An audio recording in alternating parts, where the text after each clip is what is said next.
recall the last media parley and engagement we had with the Honorable Commissioner for Foreign and the International Affairs, Chief Dr. FABIAN.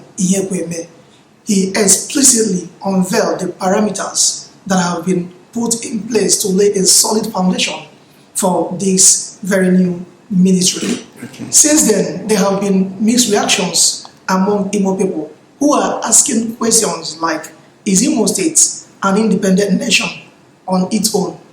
Does the state governor, His Excellency, distinguished Senator Hope Uzodinma, have the constitutional powers as to establish such sensitive and strategic Ministry of Foreign and International Affairs? In lieu of the above, could you please give Igbo people a clearer articulation of the economic templates, the drive, the focus, the policy goals and objectives of this ministry under your watch, in line with the shared prosperity mantra of the Senator Hope Uzodinma-led administration? Over to you, Honorable Commissioner. Thank you very much, Donald. You see,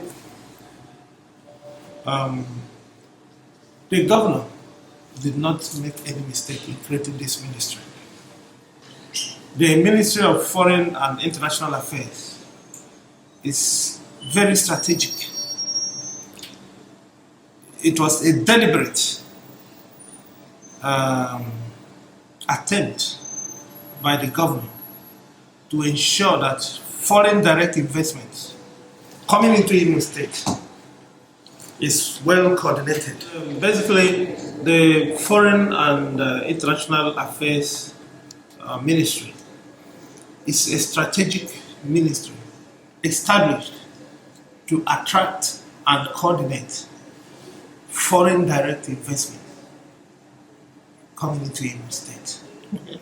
You may wish to know that in the past, there has not been anybody saddled with that responsibility to ensure that investments coming into Imo State are properly handled and channeled to appropriate ministries. Okay.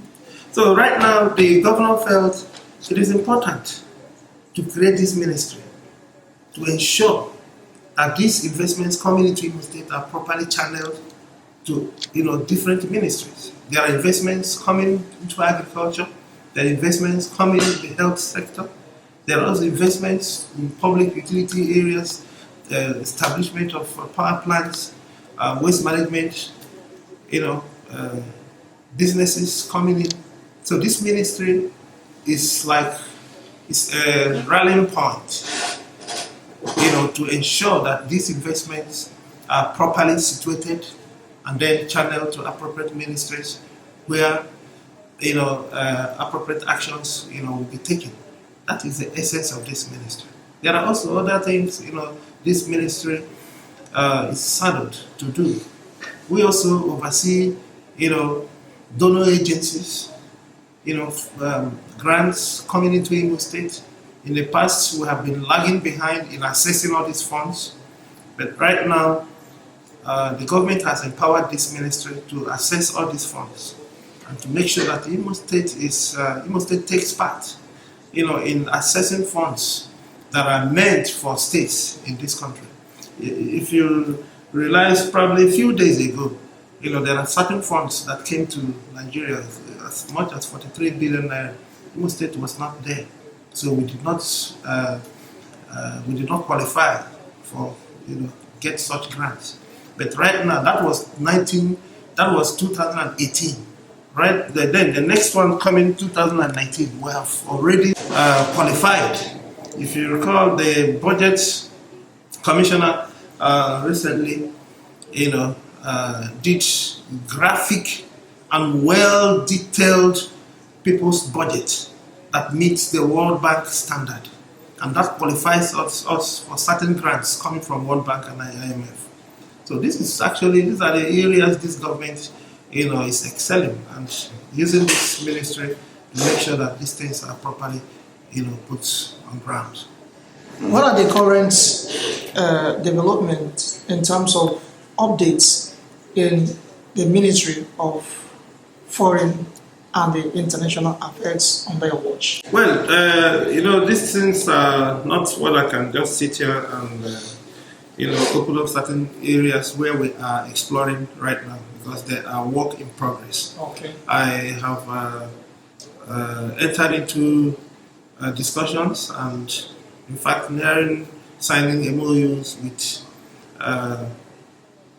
different investors overseas, in the US, in Europe, and some other places.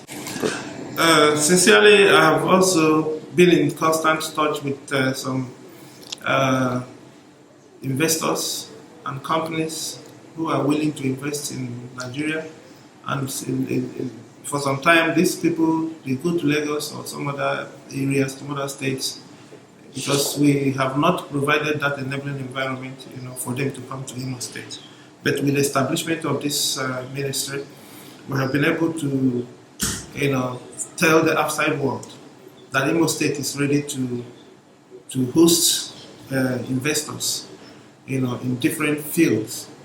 And I can tell you authoritatively that yes, the current coronavirus, has been a little hindrance, in tidying up all these efforts. But I believe with time, all these efforts will come to fruition, and the people of Imo State will know that the governor did not make any mistake in establishing this ministry. He also made mention of people talking about the legality of establishing this ministry. At times, I laugh when people, talk, without facts. Tell me any ministry in the state here that you don't see on the federal level. The Constitution is very clear on this. The Constitution empowers the governor in, I think, Section 192 to appoint the Attorney General and Commissioner for Justice and any other commissioner that he may deem fit to appoint. And one of the subsections also says nothing in this Constitution will stop the governor from appointing such commissioner.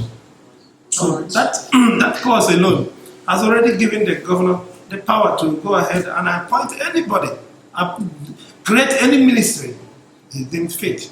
When Richard Okorocha was governor of the state, he created all manner of ministries. Even some of them, people were laughing, but they were ministries, and they operated as ministries.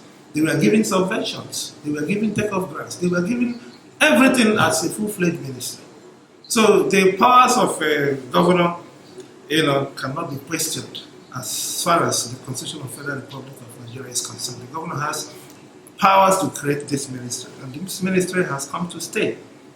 What is your personal drive in strongly ensuring that a solid foundation of this ministry is laid, given the obvious fact that it is a brand new ministry, even as people are asking the administration block of this ministry? Within your short period as the commissioner, saddled with the responsibility of overseeing this very ministry, has there been any grants or subvention of any sort from the state? Normally, when a new ministry is constituted or created, there's always a take-off grant, which the governor has graciously approved to this ministry. And normally, every ministry has interest every month. And this is a ministry. And of course, the ministry will be getting their interest every month as well. And not only that, the truth of the matter is that the governor sat me down and charged me with the responsibility to go and create wealth with this ministry. And I'm not going to fail him. The governor knows that this ministry has enormous potential. And the governor knows that I can do this. And the governor knows as well that at the end of the day, this ministry will be seen as the economic rallying point of the state. Yes. Because we are going to flood Imo State with foreign investments. No state can develop without money coming from outside the country. That is the truth. You know that we depend on oil, and there's no oil anymore. Not that there is no oil anymore. The oil prices, have crashed, and the state cannot afford to get as much as it used to get before. So, any responsible governor will definitely look for another alternative source of funding, and that is what the governor of this state, Senator Hope Uzodinma, is doing. Okay. That is exactly what he is doing, and that is the reason why he created this ministry, because he knows that this ministry will create jobs. All right. Within the first 100 days in office of His Excellency Senator Hope Uzodinma, what are the successes recorded so far and the challenges facing this government? Let me tell you, I can tell you, this governor is just barely 100 days in office. And, I had some people saying the other day that what the only success the governor has recorded is about this coronavirus pandemic. And some people also argued that if that is the only success this governor has recorded, that Imo State, Imo people are happy with him. Because people don't know the gravity of this virus called corona. But that apart, if you go around the whole state, there are 27 road works going on.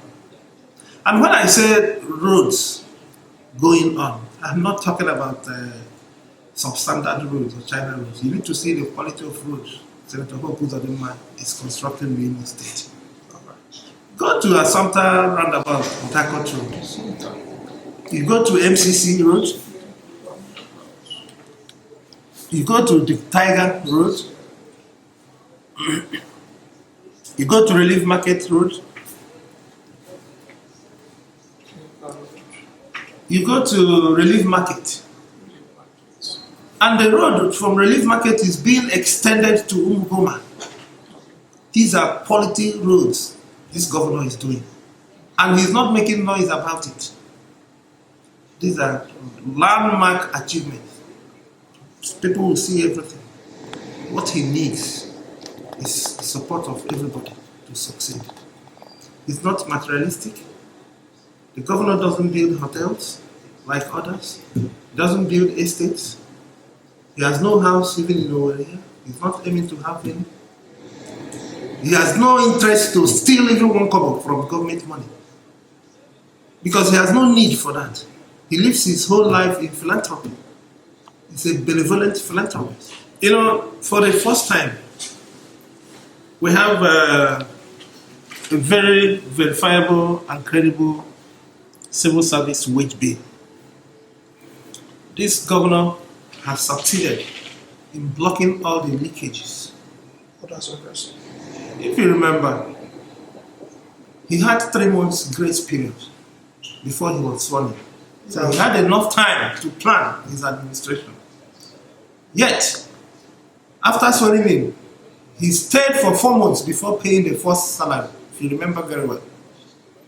And not just that he paid salary, he paid only 50%. First month. Second month, he paid 50%. He never paid full salaries to civil servants. But Senator Hope Uzodinma has continued to pay civil servants their full salary. The former governor that was illegally declared did not pay pensioners till the 5th month, if you remember. Personally, I was one of the people that waged war against that policy of not paying pensioners. Honorable Commissioner, please permit me to ask if there are foreign agencies and other donors that are supervising under the Imo State Ministry of Foreign and International Affairs. Yeah, sincerely, the governor has given me approval to supervise some of these World Bank assisted projects in Imo State. Projects like RAMP, New Map, and so many of them. So because they have components of foreign monies and investments. So the governor felt that it's proper for the ministry to know what they're doing and to make sure that the monies are being properly channeled. So I think that's what we are trying to do right now. All right, thank you. It's been a wonderful moment with the Imo State's Honorable Commissioner for Foreign and International Affairs, Chief Dr. FABIAN IKWEME, a political boardroom strategist and international and foreign affairs analyst. It's been a pleasure on behalf of the media crew of Fort SA Reporters. Stay tuned on this very channel. God bless you. Stay safe.